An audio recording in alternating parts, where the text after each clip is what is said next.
Bapak, Ibu, dan saudara sekalian, firman Tuhan akan kita renungkan dari Yohanes 21 ayat 23 demikian.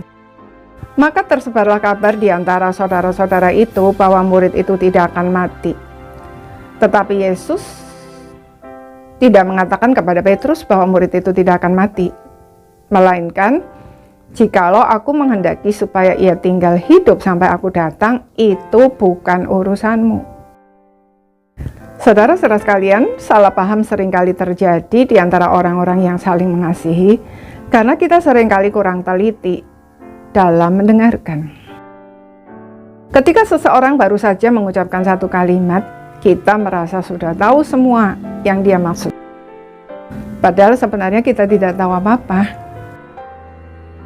Dalam membaca Alkitab juga tidak jauh berbeda.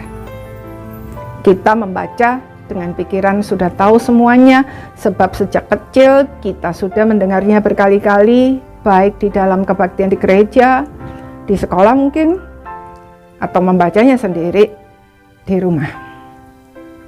Padahal yang kita dengar seringkali adalah penafsiran orang tentang firman Tuhan yang terkadang kurang tepat, bukan firman Tuhan itu sendiri.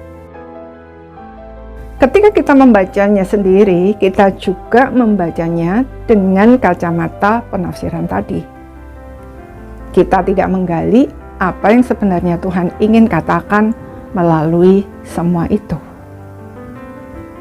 Kesalahpahaman itu menjadi semakin melebar karena ketika kita mengajarkannya kepada orang lain, kita bukan hanya mengajarkan penafsiran orang lain, tetapi juga penafsiran kita terhadap hasil penafsiran orang lain tersebut. Itulah yang terjadi dengan apa yang Tuhan Yesus katakan tentang Yohanes. Tuhan Yesus berkata, "Jikalau aku menghendaki supaya ia tinggal hidup sampai aku datang, itu bukan urusanmu." Tetapi berita yang tersebar adalah Yohanes tidak akan mati. Bukankah ini adalah sebuah kesalahan fatal yang bisa berdampak buruk baik bagi Yohanes maupun bagi orang-orang percaya pada umumnya? Itulah sebabnya dalam sejarah gereja muncul doktrin tentang orang-orang kudus yang dipercaya bisa diminta untuk mendoakan umat. Padahal pengantara kita hanya satu, yaitu Tuhan Yesus.